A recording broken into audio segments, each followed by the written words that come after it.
Hakikat ilmu pengetahuan. Pengertian ilmu pengetahuan dan teknologi. Apa itu ilmu? Kata ilmu berasal dari bahasa Arab yaitu alima dan berarti pengetahuan. Pemakaian kata ini dalam bahasa Indonesia kita ekuivalenskan dengan istilah science. Science berasal dari bahasa Latin yaitu scio, dan juga berarti pengetahuan. Ilmu adalah pengetahuan. Ilmu mengandung 3 kategori yaitu hipotesis, teori, dan dalil hukum. Hipotesis ialah dugaan pikiran berdasarkan sejumlah data. Hipotesis memberi arah pada penelitian dalam menghimpun data. Apabila data itu valid, hipotesis akan menjadi tesis atau hipotesis menjadi teori. Pengetahuannya, secara etimologi pengetahuan berasal dari kata dalam bahasa Inggris yaitu knowledge. Dalam ensiklopedia of Philosophy dijelaskan bahwa definisi pengetahuan adalah kepercayaan yang benar. Menurut Ghazali, pengetahuan adalah apa yang diketahui atau hasil pekerjaan tahu. Perbedaan ilmu dan pengetahuan. Ilmu disamakan artinya dengan pengetahuan. Pengetahuan ilmiah adalah pengetahuan yang harus memenuhi syarat-syarat ilmiah. Pengetahuan pertama disebut sebagai pengetahuan biasa dan pengetahuan kedua disebut pengetahuan ilmiah. Syarat yang dimiliki oleh pengetahuan ilmiah yaitu 1. Harus memiliki objek tertentu atau objek formal dan material. 2. Harus bersistem. 3. Memiliki metode tertentu. 4. Sifatnya umum. Pada dasarnya pengetahuan berbeda dengan ilmu.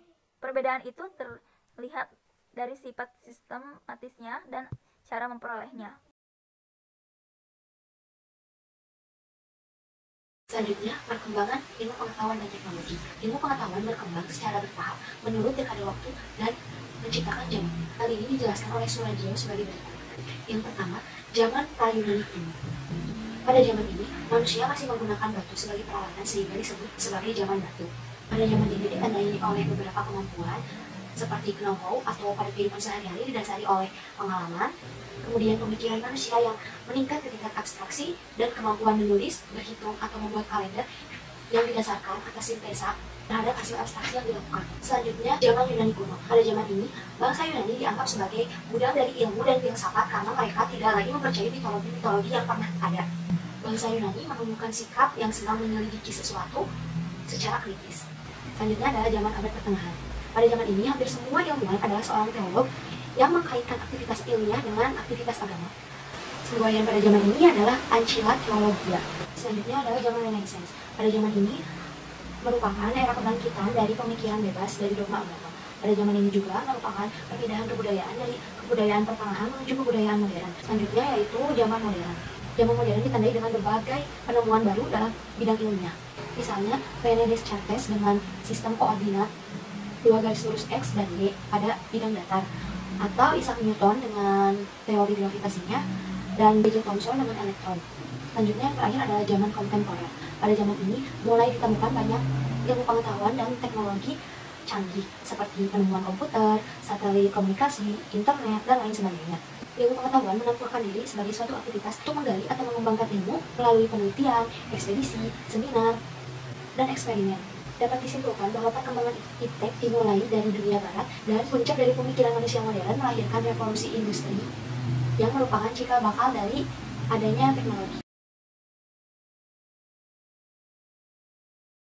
B. Pancasila sebagai dasar pengembangan ilmu pengetahuan dan teknologi. Iptek sebagai asas pembangunan dan sebagai salah satu bidang pembangunan yang sejajar dengan bidang pembangunan lainnya, maka secara sadar kita mengakui dan memahami betapa pentingnya iptek bagi kehidupan bangsa dan negara kita, terutama dalam menjamin kesinambungan pembangunan nasional. Adapun nilai-nilai Pancasila sebagai pengembangan ilmu pengetahuan dan teknologi yang terkandung dari setiap sila-sila Pancasila diuraikan sebagai berikut. Pertama, nilai keutuhan sebagai dasar pengembangan ilmu. Sila pertama, ketuhanan yang Maha Esa.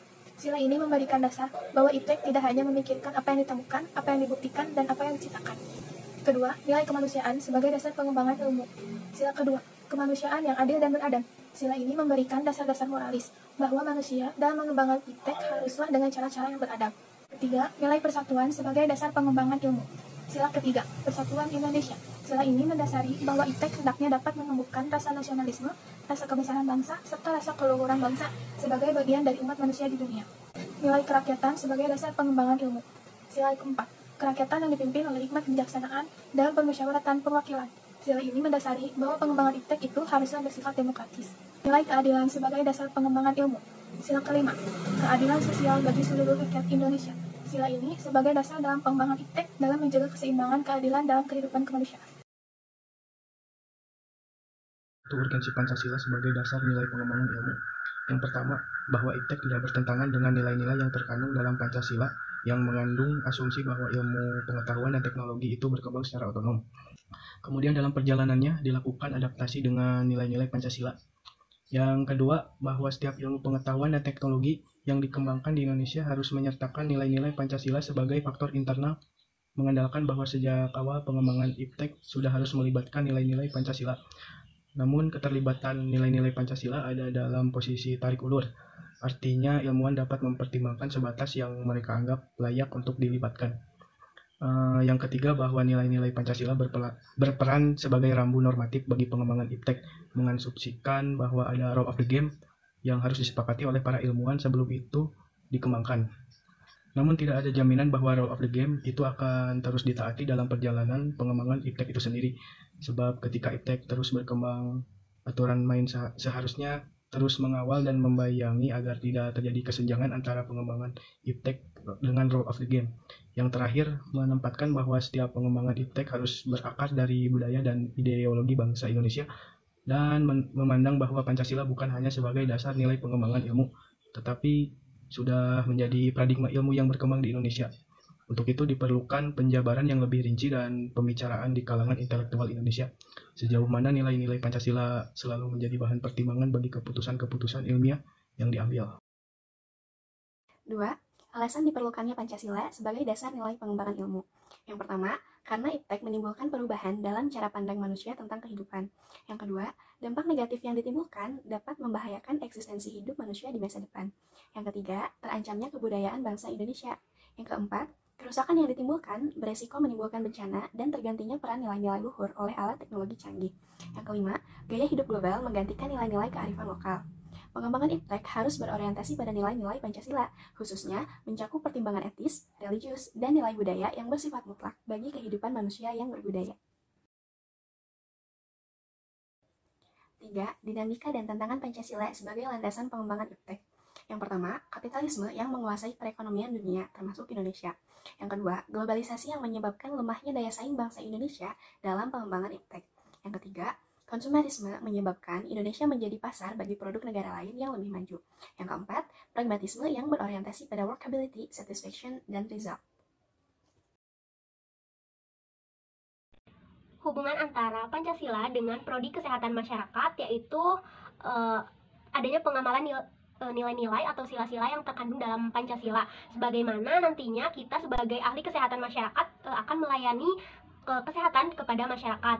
Dan di sanalah diperlukan nilai-nilai yang terkandung dalam sila-sila Pancasila, seperti sila pertama yaitu ketuhanan yang Maha Esa. Nah, di sana nantinya kita sebagai ahli kesehatan masyarakat harus memberikan pelayanan kepada masyarakat sesuai dengan kaidah agama dan tidak melenceng dari norma agama. Kemudian yang kedua adalah kemanusiaan yang adil dan beradab. Nah, untuk memberikan pelayanan kepada masyarakat, tentunya kita harus mementingkan nilai-nilai kemanusiaan dan keadilan. Untuk sila yang ketiga yaitu persatuan Indonesia, di mana nantinya dalam memberikan pelayanan kesehatan harus adanya persatuan antara pemberi pelayanan kesehatan dan masyarakat yang nantinya akan mewujudkan Indonesia sehat atau derajat kesehatan Indonesia yang baik. Kemudian yang keempat, kerakyatan yang dipimpin oleh hikmat kebijaksanaan dalam permusyawaratan perwakilan. Nah, di sini diperlukan adanya partisipasi dari pemerintah, masyarakat maupun tenaga medis dalam memberikan pelayanan kepada masyarakat sehingga tercapainya derajat kesehatan masyarakat yang baik. Kemudian untuk sila yang kelima yaitu keadilan sosial bagi seluruh rakyat Indonesia. Nah, di mana masyarakat Indonesia semuanya harus adil dan merata dalam mendapatkan pelayanan kesehatan, sehingga tidak ada masyarakat-masyarakat tertentu yang tidak mendapatkan pelayanan kesehatan.